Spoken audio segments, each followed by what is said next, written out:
చేయకుండా ఎవరిని చేయలేదండి అమ్మా. ఒక వెర్షన్ ఇప్పుడు నాకు ఒక నిమిషం తమ్ముడు, నీ వెర్షన్ నీకుంటుంది, నా వెర్షన్ నాకుంటుంది. ఏ వెర్షన్ అయినా మేము ఒక పబ్లిక్ రిప్రజెంటేటివ్గా నేను కానీ లోపల గవర్నమెంట్లో వర్క్ చేసిన వాళ్ళు కానీ ఒక ఎంక్వైరీ లేకుండా ఒకరిని ట్రాన్స్ఫర్ చేయాలంటే రేపు పొద్దున్న ఎంక్వైరీ చేయడం తప్పు చేశారంటే వీళ్ళైనా ఫిక్స్ అప్ అవుతారు కదా, వీళ్ళైనా సస్పెండ్ అవుతారు కదా. సో ప్రాపర్గా అలా 5 సంవత్సరాలు దాటి చాలా మంది ఉన్నారు. మేము ఒక సిద్ధాంతం పెట్టుకున్నాం. ఈవెన్ కానిస్టేబుల్స్నైనా మేము రెగ్యులర్ పోలీసులలోనే కానిస్టేబుల్స్నైనా 5 సంవత్సరాలు ఒకే దగ్గర ఉంటే కనుక షఫిల్ చేయాలని మేము అనుకున్నాం. అదేవిధంగా ప్రెజెన్స్ లో ఉన్న వార్డర్స్ని కూడా ఏదైనా 5 years దాటిన తర్వాత కూడా మేము కొంతమందిని షఫిల్ చేయాలనుకుంటున్నాం.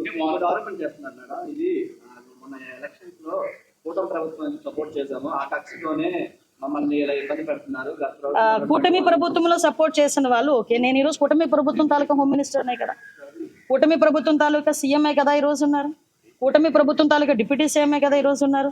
నేను అది కాదండి, నేనేమంటున్నానంటే ఈరోజు మేము ఎవరిని సస్పెండ్ చేయలేదే, ట్రాన్స్ఫర్ చేశారు. ట్రాన్స్ఫర్ కూడా ఇప్పుడు కొంతమంది మన పరిస్థితి ఏంటంటే అదే చెప్తాను. యూనిఫామ్ సర్వీస్లో మనం ఉంటాం. యూనిఫామ్ సర్వీస్లో ఉండేటప్పుడు ఎప్పుడు కూడా ఈవెన్ ఒక గవర్నమెంట్ ఎంప్లాయీ బంద్ ఏర్పాటు చేశారండి. గవర్నమెంట్ ఎంప్లాయీ ఆఫీస్కి వచ్చి సంతకం పెడతాడా పెట్టడా? బందుల్లో కానీ ధర్నాల్లో కానీ గవర్నమెంట్ ఎంప్లాయీ అన్నవాడు ఎప్పుడు ఒకటి పార్టిసిపేట్ చేయకూడదు. ఇది rule. At the same time అంతకు మించి ఒక స్టెప్ ఫార్వర్డ్ అయితే యూనిఫామ్ జాబ్ చేసే వాళ్ళు ఎవరు కూడా ధర్నాలు అవి చేయకూడదు. ఆ రోజు జరిగిన సిచ్యువేషన్స్ వేరు. వాట్ ఎవర్ ఇట్ మేబీ ఇప్పుడు ఆ ఎపిసోడ్ అయితే క్లోజ్ అయింది. ఫర్దర్గా ఎక్కడ ఇబ్బందులు రాకుండా చూసుకోవడానికి ప్రతి ఇంచ్ టు ఇంచ్ ఈరోజు సెర్చ్ చేస్తున్నారు. అందులో భాగంగానే ఈరోజు కొన్ని ఇష్యూస్ కూడా బయటపడిన ఆ ఇష్యూస్ కూడా మీతో షేర్ చేశాను.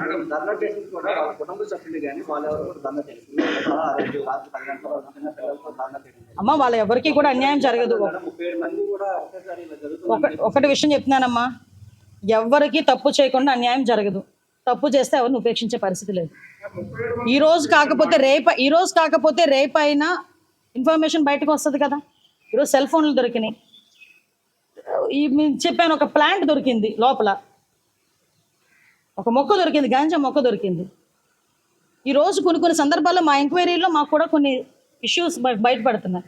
ఆ ఇష్యూస్లో భాగంగా మా డిపార్ట్మెంట్ వరకు మా డిపార్ట్మెంట్ చేసుకునివ్వండి. ఎవరికి కూడా ఇబ్బంది లేదు, ఎవరిని కూడా సస్పెండ్ చేయలేదు, ఎవరి మీద కూడా కొట్టలేదు. ఈరోజు ఎంక్వైరీ ఇంకా కూలంకషంగా ఎంక్వైరీ జరుగుతుంది. నిజంగా ఎంక్వైరీలో ఎవరైనా కనుక ఇందులో ఇన్వాల్వ్ అయ్యారనుకుంటే కనుక డెఫినెట్గా వాళ్ళ మీద చర్యలు తీసుకుంటాం. ఉపేక్షించే పరిస్థితి లేదు.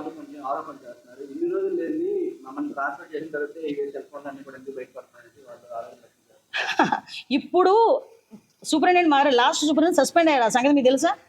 లాస్ట్ సూపరింటెండెంట్ సస్పెండ్ అయ్యారు. ఈరోజు కొత్త సూపరింటెండెంట్ వచ్చారు. కొత్త సూపరింటెండెంట్ ఈరోజు మొత్తం ఒక ప్రెజెంట్ అంతా కూడా సెర్చ్ చేస్తున్నారు. సెర్చ్ చేసిన తర్వాత ఎక్కడెక్కడ ఏంటి ఉన్నాయని చెప్పేసి ఈరోజు తీసుకుంటున్నాం. టెక్నాలజీని కూడా బేస్ చేసుకుంటున్నాం ఈరోజు. అదే నాకు అర్థం కాదు ఏంటంటే, తప్పు చేసినట్టు ఈరోజు భయపడాల్సిన అవసరం ఉంది. ఎవరు తప్పు చేసినా, ఎందుకంటే టెక్నాలజీ అంతకు మించి ఉంది ఈరోజు పట్టుకునే విధంగా. లోపల జరుగుతున్న పరిణామాలు త్వరగా చెప్పారు. లోపల అనేది కొంత సెక్యూరిటీ లభిస్తారండి జనరల్ లేదండి. నేను ఇప్పుడే చెప్పాను, ఎక్కడ కూడా సర్వేలెన్సెస్ ఏ మూలని కూడా ఒక్క చిన్న పార్ట్ కూడా వదలకుండా అన్ని ఏరియాస్ నుండి కూడా ఈరోజు సీసీ కెమెరాస్ పెట్టమని ఇప్పుడే మేము చెప్పడం జరిగింది. వితిన్ 10 days మొత్తం మానిటరింగ్ అంత మాకు కమాండ్ కంట్రోల్ రూమ్లో, సూపరింటెండెంట్ రూమ్లో ఎవ్రీథింగ్ ఏ మూలన చూసినా కూడా ప్రెసెంట్ కనిపించేటట్టుగా మేము ఈరోజు సీసీ కెమెరాస్ పెట్టడానికి కూడా కొంతమందిని ఇక్కడ నుంచి రాజమండ్రి షిఫ్ట్ చేయడానికి కూడా ఇప్పుడే ప్రపోజల్ కూడా వెళ్ళిందండి. ఇంచుమించు ఇక్కడ నుంచి ఒక 200 మంది లైఫర్స్ ఎవరైతే ఉన్నారో వాళ్ళని రాజమండ్రి షిఫ్ట్ చేస్తాం. సిబ్బంది కొరత ఉంది. అది మాజీ ఎంపీ ఎంబీబీ సత్యనారాయణ కుటుంబం కిడ్నాప్ కేసు సంబంధించిన హేమంత్ ఉన్న బ్యారక్ లో జరిగాయి. అంటే వాళ్ళకి కొనసాగుతున్నాయా లేదా అన్నది యాజ్ ఏ హోమ్ మినిస్టర్ గా నేను చెప్పకూడదు. ఒక ఎంక్వైరీ రిపోర్ట్ బయటకు వచ్చిన తర్వాత మాత్రం డిఫరెంట్ గా చెప్తాను. ఎందుకంటే ఈ రోజు అవి తెలిసిన తర్వాత వాళ్ళందరినీ కూడా తీసుకెళ్లి వేరే చోటకి షిఫ్ట్ చేసి వాళ్ళందరికీ కూడా పగడ్బందీగా సెక్యూరిటీ వేరేగా ఈరోజు అరేంజ్ చేయడం జరిగింది వాళ్ళందరినీ కూడా. నేనేమంటానంటే, ఇప్పుడు ఎవరు మాట్లాడారు, ఎవరితో మాట్లాడారు మొత్తం బయటకు వస్తాయి. ఎందుకు కంగారు?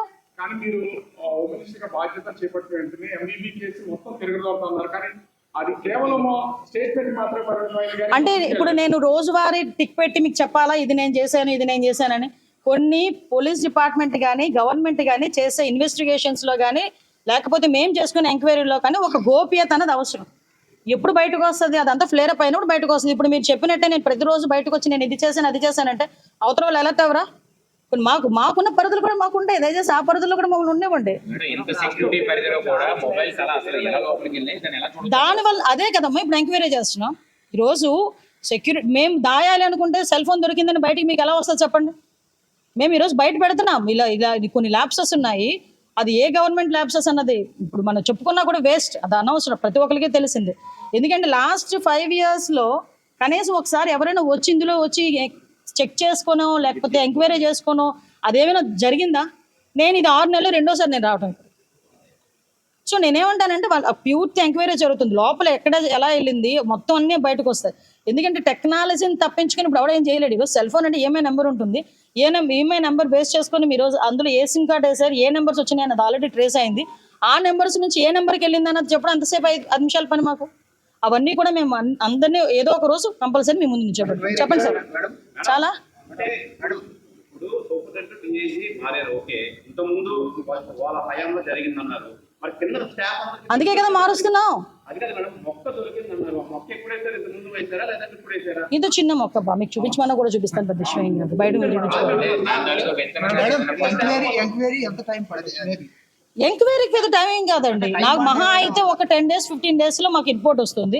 రిపోర్ట్ వచ్చిన తర్వాత డిపార్ట్మెంట్ వాళ్ళు కూడా చేస్తున్నారు, ఇప్పుడు మా డిపార్ట్మెంట్ వాళ్ళు కూడా చేస్తున్నారు ఎంక్వైరీ చాలా క్లియర్గా. ఎందుకంటే ఇది ఎవడు దాచేది కాదు, దీన్ని అలా కాదండి, దీన్ని దాచేది కాదు, దీన్ని ఎక్కడా కూడా మబ్బి పెట్టలేము, ఏదో మసిపూసి మారడికాయ కూడా చేయలేము. ఎందుకంటే టెక్నాలజీ పెరిగింది. సో ఏ మొబైల్ నుంచి ఏ నెంబర్కి వెళ్ళింది ఒకటి మాత్రం క్లియర్, ఇక్కడ లోపల నుంచి ఏ నెంబర్తో మాట్లాడినా కూడా వాడు కూడా శిక్షార్హుడే కదా. సో కాబట్టి ఇందులో ఎంతమంది బయటకు నేనే తీసాను, ఇంక దానికి పెద్ద వివాదం ఏముంది? అయ్యా రామచంద్ర మీకు నేను తీసి 10 రోజులు అయింది, మీకు నన్ను తెలిసింది.